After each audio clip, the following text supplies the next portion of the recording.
علم جو ہے وہ رفتوں کا جو ہے وہ علم ہے، اس لیے ہمیں علم حاصل کرنے کی ترغیب دی گئی ہے۔ علماء نے کہا، فقہا نے، کہ اگر کسی شخص کو یہ پتہ چلے کہ اس کی زندگی بہت تھوڑی رہ گئی ہے، آج کل وہ ڈاکٹر بتا دیتے ہیں کہ یہ 4تھے سٹیج پہ کینسر چلا گیا ہے، تو اب آپ کے پاس بہت تھوڑا وقت رہ گیا ہے، اس تھوڑے وقت کی قدردانی کیجیے۔ چاہے اللہ تو لمبی زندگی بھی دے سکتا ہے، بیماری کو کافور بھی کر سکتا ہے، لیکن ظاہری اسباب یہی بتاتے ہیں۔ میں آپ کو اس ضمن میں مجھے ایک بات یاد آ گئی، میرے اس موضوع سے تو جڑی نہیں لیکن شعور کی بات ہے، آپ کو میں ضرور وہ بتانا چاہوں گا۔ ہمارے شہر کے ایک صاحب تھے، انہیں ڈاکٹر نے بتایا کہ آپ کی بیماری اس نوعیت پہ ہے کہ اللہ چاہے تو آپ برس ہا برس جئیں، لیکن جو ظاہری اسباب ہے وہ یہی بتا رہے ہیں کہ کوئی 1-1.25 مہینہ آپ کی زندگی ہے، تو آپ جائیں اور جا کے جو ہے وہ حقوق اللہ، حقوق العباد، ان کی تلافی کیجئے، ذکر فکر میں وقت گزاریے۔ تو وہ مجھے ملنے آئے اور مجھے کہنے لگے کہ مجھے ویسے کوئی تکلیف نہیں ہے، اور ڈاکٹر نے مجھے یہ کہا ہے، اور فلاں ہاسپٹل کے ڈاکٹر نے کہا ہے، لیکن پھر بھی میں چاہتا ہوں کہ کسی اور کو بھی دکھلا دوں۔ تو ایک بڑا اچھا ڈاکٹر تھا میرے ملنے والا، میں نے کہا آپ اس سے مل لیجئے۔ تو انہوں نے مجھے فون کیا کہ جو حضرت آپ کے بھیجے ہوئے تھے تو وہ بالکل ایسی ہی پوزیشن ہے، کوئی 1-8 ماہ کے مہمان ہیں، تو باقی انہیں تکلیف ہو تو داخل بھی کیا جا سکتا ہے، لیکن کوئی تکلیف وہ کہتے ہیں مجھے نہیں ہے، تو ٹھیک ہے وہ اپنی زندگی گزاریں اور اللہ اللہ کریں، ذکر فکر میں لگے۔ تو وہ بعد میں میرے پاس آئے، مجھے کہنے لگے ڈاکٹر نے مجھے یہ کہا، تو میں نے کہا میری بھی ان سے یہی بات ہوئی ہے۔ تو میں نے کہا ٹھیک ہے، یہ آپ کے پاس اللہ آپ کو لمبی زندگی دے، ہم دعا کرتے ہیں، لیکن یہ بڑا قیمتی وقت ہے۔ جو بات آپ کو میں بتانے لگا ہوں وہ یہ کہ وہ کسی اور صاحب سے ملے، میں آپ ان صاحب کو بھی جانتے ہیں، جو جن کا میں ذکر کر رہا ہوں ان کو صرف علماء جانتے ہوں گے، باقی نہیں جانتے، لیکن جس کا میں ذکر کرنے لگا ہوں اس کو آپ سارے جانتے ہیں، وہ بھی ایک عالم دین ہے۔ انہوں نے کہا کہ آپ فلاں جگہ پہ چلے جائیں، فلاں صاحب دم کرتے ہیں تو اس سے آپ کو آفاقہ ہو جائے گا۔ تو میں ان کو، میرے وہ بڑے ملنے والے ہیں تو میں ان کو فون کر دیتا ہوں۔ تو وہ صاحب وہاں چلے گئے اور انہوں نے جا کے جب اسپیشل ٹائم دیا اور انہوں نے جو ہے وہ کہا کہ ڈاکٹر جھوٹ بولتے ہیں، آپ بالکل ٹھیک ہو جائیں گے، بڑا ان کو جو ہے وہ تسلی دی اور ساتھ دم شم بھی کیا۔ جب وہ واپس آ رہے تھے تو بہت زیادہ خوش تھے، چونکہ ایک تو بیماری تھی، پھر ڈاکٹرز نے کہا تھا 1 مہینہ 1.25 مہینہ آپ کے پاس ہے، تو اب یہ مجھ سے پوچھا تو میں نے بھی کہا، دوسرے ڈاکٹر سے سیکنڈ اوپینین لیا تو اس نے بھی یہی کہا، لیکن یہ پہلا شخص تھا جس نے ان کو ریلیکس کر دیا، بالکل آپ پریشان نہ ہوں، ختم۔ اب وہ واقعی وہ ان کو لگا کہ میں تو، چونکہ ایک بوجھ تھا نا، نفسیاتی بوجھ، وہ اتر گیا۔ وہ گئے تو وہ پورے 8 دن جس نے مصلی بچھا کے اللہ اللہ کرنی تھی وہ اس کی تعریف کرتا رہا، کتنا اچھا ہے، کتنا فیض ہے، اتنا ہجوم تھا، پورے 8 دن بعد پھر حاضری تھی، پھر گیا اور پھر کہا کیا کیسا ہے، انہوں نے کہا بڑا فرق ہے، انہوں نے کہا آپ بالکل ٹھیک ہو جائیں گے، پھر دوسرا دم ڈال دیا۔ تو اگلے 8 دن بھی وہ اس کی تعریف کرتے رہے، پھر اگلے ہفتے گئے، چوتھے ہفتے واپس آ رہے تھے، راہ والی طبیعت خراب ہوئی، پھر ان کا انتقال ہو گیا۔ تو مجھے خبر ملی اور مجھے سارا واقعہ کسی نے سنایا، تو میں نے کہا اس ظالم نے 1 مہینے اس شخص نے جو اللہ کا ذکر کرنا تھا وہ چھین لیا اس سے، اس نے جو مصلی بچھا کے جو ہے وہ اللہ سے لو لگانی تھی وہ چھین لی۔ اسی لیے فاسقوں کے پاس، ایسے لوگوں کے پاس جانے کی یہ کم نحوست ہے، بات سمجھ آ رہی ہے، یہ کم نحوست ہے۔ اور اس نے جو حقوق العباد کی تلافی کرنی تھی، ظاہر زندگی گزری ہے، کوئی کسی سے سختی تلخ بات ہو جاتی ہے تو کسی سے جا کہنا تھا میاں میں تو مہمان ہوں مجھے معافی دے دے، تو وہ حق بھی سچ لیا۔ وہ پورا مہینہ صبح سے شام تک، وہ جمعہ بھی پڑھاتے تھے وہ صاحب، میں نام نہیں لیتا، تو جمعے میں بھی انہوں نے تذکرہ کیا کہ وہ بڑا فیض ہے یار، مجھے تو بڑا فائدہ ہو گیا۔ ہوا کیا کہ وہ نفسیاتی بوجھ اتر گیا، اور ہوا وہ جو ڈاکٹر نے بتایا تھا، تو وہ اس سے اللہ کا ذکر چھین لیا۔ یہ بڑی باریک چال ہوتی ہے، تو اس سے ہمیں پناہ بھی مانگنی چاہیے۔ ایک صاحب تھے وہ عیسائی ہو گئے ایک زمانے میں، اور تھے وہ امام مسجد. تو وہ تقسیم ہند سے پہلے کی بات ہے اور وہ سیالکوٹ کا علاقہ تھا. تو کچھ علماء علاقے کے گئے, جا کے اس کو کہا کہ یار ہمیں بتاؤ نا کیا ہوا, کون سی دلیل تمہیں اچھی لگی اور تم نے اسلام چھوڑ دیا. تو اس نے کہا کہ میں ایک دن فجر کی نماز پڑھانے کے لیے آیا, سخت جھاڑے کا موسم, تو زمانے میں وہ ہیٹر شیٹر تو مسجدوں میں ہوتے نہیں تھے, تو بڑی مشکل سے وضو کیا تھا, کنویں پہ جا کے پانی نکالا, وضو کیا, اور میں جو ہے وہ ٹیک لگائے ایسے تھا تو میری آنکھ لگ گئی, ادھر اقامت ہو گئی. تو اب اگر میں وضو کرنے جاؤں تو ویسے نفس بھی نہیں مان رہا تھا اور نمازیوں کا اپنا پریشر ہوتا ہے, تو میں اٹھا اور نماز پڑھا دی. لیکن میرے دل میں بڑا ڈر لگا کہ میں نے مصلی رسول کی توہین کی ہے تو میرے اوپر کوئی عذاب آئے گا. لیکن سارا دن گزر گیا, کوئی عذاب نہیں آیا. پھر اگلے دن, اس سے اگلے دن, پھر آہستہ آہستہ میرا یہ معمول ہونے لگا کہ میں ایسی نماز پڑھا دیتا. ایک دن میں جنابت سے تھا اور میں ہمت کر لی اور مصلی پہ کھڑا ہو گیا اور نماز پڑھا دی. لیکن آج میں ڈرا کہ آج کوئی قہر کی بجلی ٹوٹے گی اور آج میرے اوپر عذاب آئے گا. لیکن سارا دن گزر گیا. شام میں نے فیصلہ کیا اسلام دین ہی سچا نہیں ہے, تو میں نے اسلام چھوڑ دیا. تو علماء نے کہا تو کہتا ہے میرے اوپر عذاب نہیں آیا, اللہ نے اپنا دین چھین لیا. تو سمجھتا ہے میرے اوپر عذاب کوئی نہیں آیا, اللہ نے اپنا دین چھین لیا. اللہ کسی سے توفیق سلب کر لے, یار تھپڑ تو اس کو ماریں گے نا, اس بچے کو جس کو آپ داخلہ جس کا ختم نہیں کرتے. کان تو اس کو پکڑائیں گے جس کو آپ کا اپنا بچہ سمجھیں گے, اور جس کو آپ نکال ہی دیں گے نہ اس کو تھپڑ ماریں گے, نہ اس کو سزا دیں گے, نہ اس کو کان پکڑوائیں گے, نہ اس کو فائن کریں گے. فائن تو اسی کریں گے جس کو اپنا سمجھیں گے. تو اگر ٹانگ ٹوٹ جائے, کوئی اور نقصان ہو جائے, تو یہ تو اللہ کا ایک پیار کا روپ ہے کہ وہ تجھے سمجھاتا ہے, تنبیہ کرتا ہے تجھے. لیکن اس نے تجھ سے اپنا دین ہی چھین لیا, اس سے بڑا عذاب کیا ہو سکتا ہے. تو میں آپ سے یہ کہوں گا, ان عاملوں سے بچو. اتنی باریک چالیں ہیں ان کی. اور اب ہوا کیا کہ ان کے اوپر ایک نفسیاتی بوجھ تو تھا کہ 1 مہینہ میری زندگی ہے, تو اس نے وہ اتار پھینکا, کچھ نہیں ہوگا آپ کو. تیرے پاس کیا دلیل ہے کہ کچھ نہیں ہوگا؟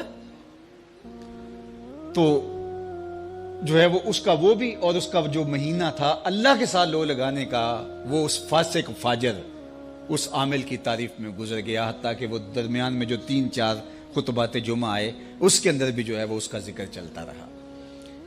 تو اب یہ دیکھیے کہ یہ جہالت جو ہے وہ کہاں تک جاتی ہے.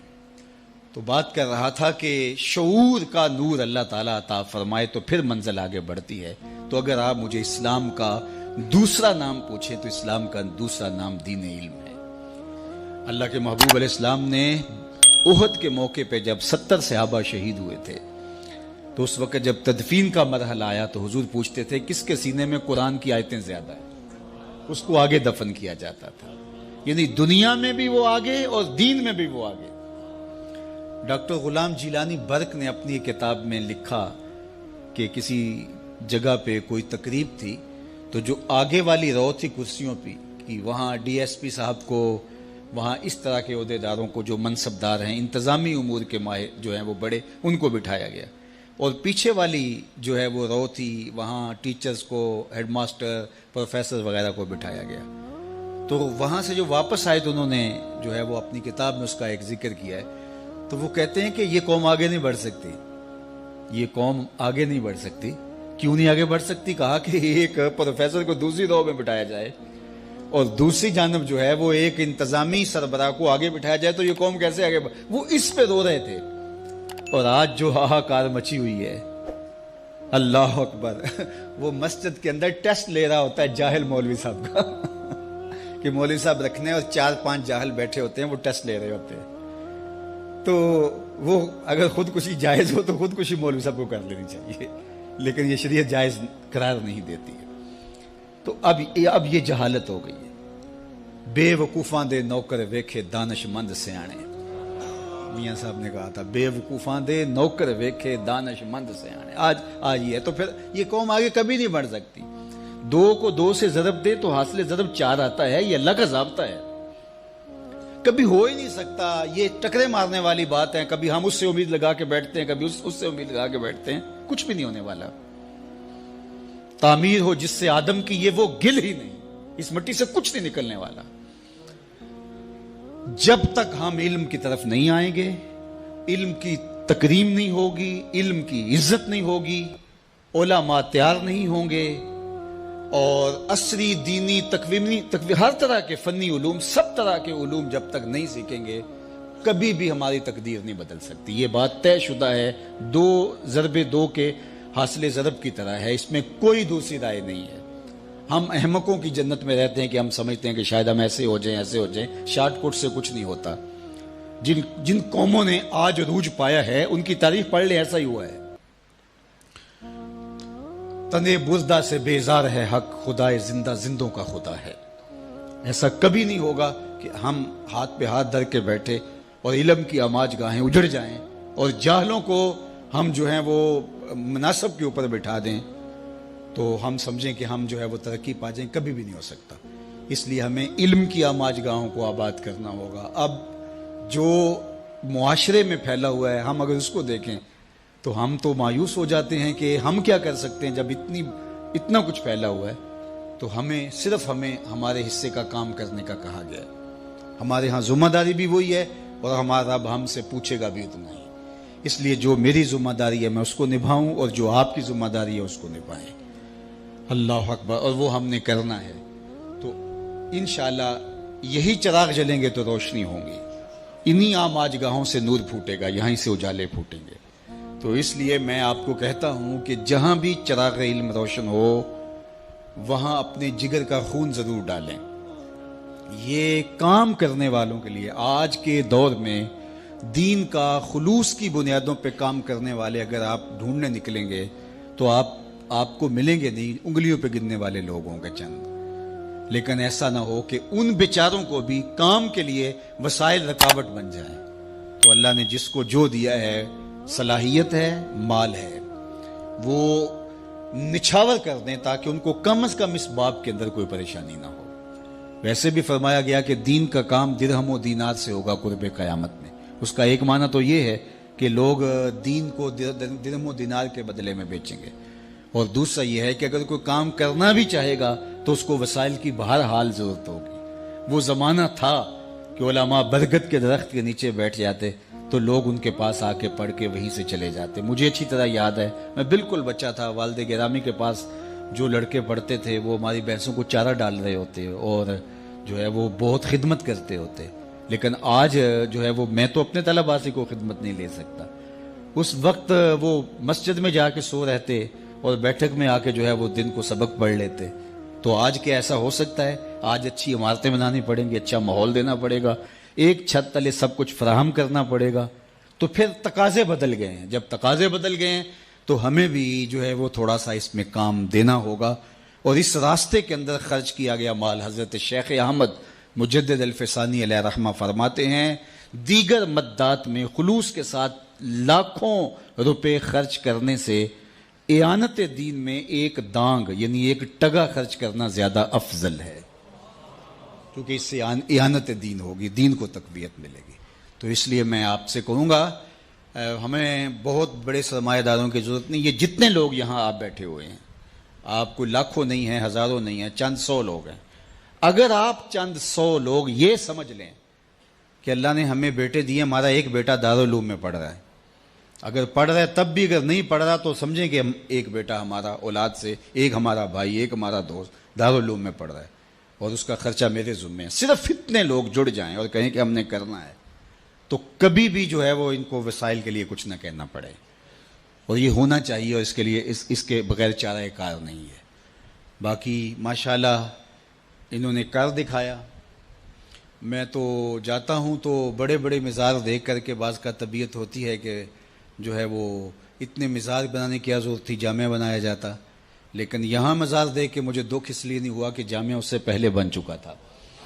تو لہٰذا ان لوگوں کا حق ہے کہ جو ہے وہ ان کو اعزاز و تکریم دی جائے اور ان کی عزت افزائی کی جائے.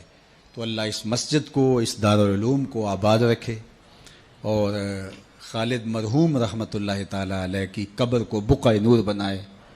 ان کے جو رفقائے کار ہیں، محترم حیدری صاحب ہیں اور دیگر، اللہ تعالیٰ ان کو ان کے مشن پر گامزن رکھے اور یہ جو سلسلہ نور شروع کیا ہے اللہ تعالیٰ اس کے لیے خزانہ غیب سے وسائل بھی دے. اور اللہ تعالیٰ جل شانہ یہاں خوبصورت تعلیمی نظم کی صورت عملی طور پہ ہمیں نظر بھی آئے. اللہ اپنی خاص پناہ امان اور حفاظتوں کا حصار دے. وآخر دعوانا ان الحمدللہ. Subscribe now and press the bell icon. Never miss an update.